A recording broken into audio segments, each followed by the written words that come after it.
और अब बढ़ते हैं आगे, बात करते हैं सियासी खबर की। लोकसभा चुनाव से जुड़ी हुई बड़ी खबर आपको बता दें, पहले चरण के लिए आज से होगा नामांकन शुरू और पहले चरण में यूपी की 8 सीटों पर मतदान होगा। उत्तराखंड की 5 सीटों पर पहले चरण में मतदान होगा और पहले चरण के लिए 27 मार्च तक नामांकन, 28 मार्च को होगी नामांकन पत्रों की जांच और 19 अप्रैल को पहले चरण के लिए मतदान होगा।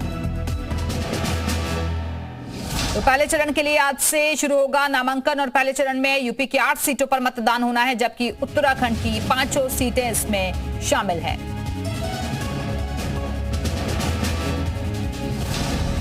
तो 19 अप्रैल को पहले चरण के लिए वोटिंग होगी और हम आपको ग्राफिक्स के जरिए भी बताएंगे कि पहले चरण में कहां पर वोटिंग होगी। उत्तराखंड की 5 सीट इसमें शामिल हैं, जबकि यूपी की 8 सीटों पर मतदान होगा।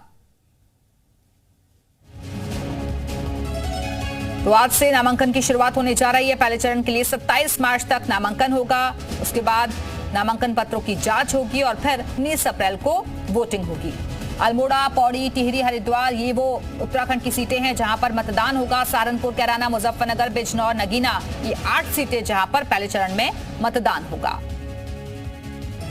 तो प्रशासन की तरफ से भी सारी तैयारियां की जा रही हैं ताकि कहीं कोई बवाल ना हो, कहीं कोई स्थितियां ना बिगड़े, शांतिपूर्वक तरीके से मतदान हो सके, इसका भी विशेष ख्याल रखा जा रहा है।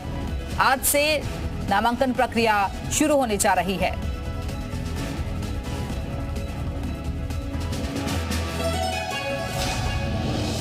और अब आपको बताते हैं कि आखिर यूपी के पहले चरण में कौन कौन सी सीटें हैं। सहारनपुर, कैराना, मुजफ्फरनगर, बिजनौर, नगीना, मुरादाबाद, रामपुर और पीलीभीत पहले चरण में। उत्तराखंड की 5 सीटों पर भी आज से नामांकन शुरू हो जाएगा और वो सीटें कौन कौन सी हैं तो वो भी जान लीजिए। इसमें अल्मोड़ा, पौड़ी, टिहरी, हरिद्वार, नैनीताल शामिल है।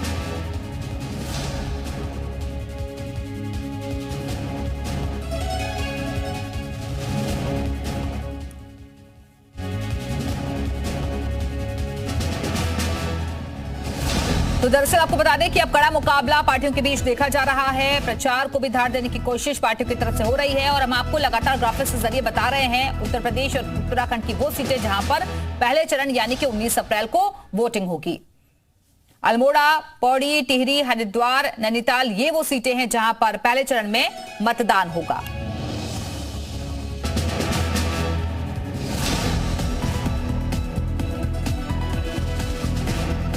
और इसी खबर पर और ज्यादा बातचीत के लिए सीधे रुख करेंगे अपने सहयोगी का। देहरादून से हमारे साथ हमारे सहयोगी सुरेंद्र डसीला इस वक्त जुड़ गए हैं। लखनऊ का भी हम रुख करेंगे, लेकिन सबसे पहले सुरेंद्र आपके पास आते हैं।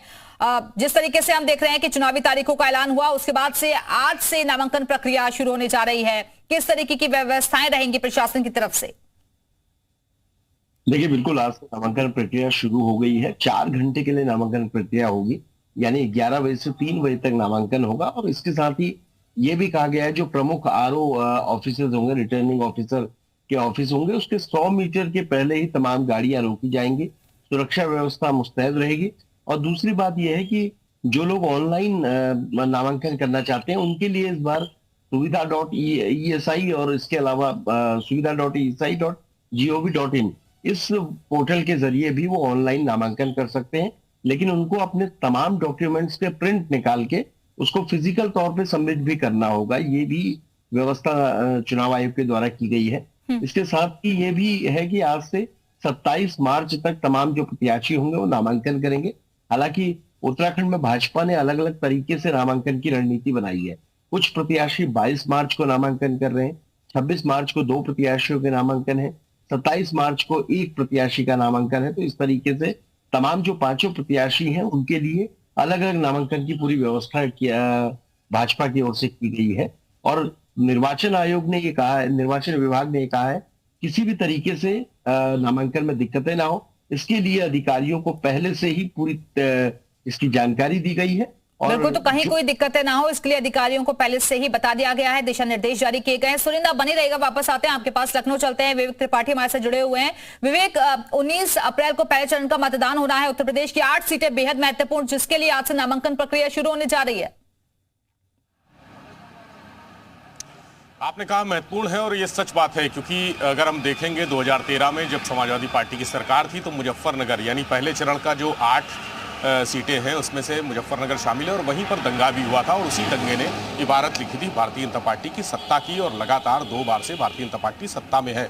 मुजफ्फरनगर में दंगा हुआ, पलायन हुआ, कैराना चर्चा में रहा, नगीना चर्चा में है, सुरक्षित सीट है, 7 सीटें सामान्य हैं और 1 सीट यानी नगीना सुरक्षित सीट है जहां से चंद्रशेखर आजाद जो बागी प्रत्याशी जिनको कहा जा सकता है वो लड़ने की तैयारी कर रहे हैं। तो कैराना है, मुजफ्फरनगर है, बिजनौर है। बिजनौर अभी हाल ही में समझौते में गई है सीट, रालोद के खाते में गई है, वहां से चंदन चौहान प्रत्याशी हैं। तो बहुत रोचक चुनाव है पहले चरण का, 8 सीटों का। 8 सीटों के लिए पूरी तरह से तैयारियां, लेकिन अभी कांग्रेस की कई सीटों पर प्रत्याशी की घोषणा होनी बाकी है। यानी भारतीय जनता पार्टी की तैयारियां पूरी हैं, सभी सीटों पर प्रत्याशी घोषित हो गए। समाजवादी पार्टी ने कुछ सीटों पर प्रत्याशी उतार दिए, लेकिन कांग्रेस की तरफ से यानी जो इंडिया गठबंधन है उत्तर प्रदेश में, उसमें कांग्रेस की तरफ से कुछ प्रत्याशियों की घोषणा होना बाकी। और अभी तक आज नामांकन का पहला दिन है। कल सीईसी की बैठक हुई थी कांग्रेस की दिल्ली में, जिसमें बड़े बड़े नेता उत्तर प्रदेश के शामिल हुए थे। ये उम्मीद थी कि रात तक सूची आ जाएगी, लेकिन अभी तक वो सूची नहीं आ पाई है। अब बिल्कुल बहुत हद तक संभावना बन रही है पहला दिन विवेक की आज ये सूची जारी हो सकती है। फिलहाल आप दोनों का बहुत बहुत शुक्रिया हमारे साथ जुड़ने के लिए, जानकारी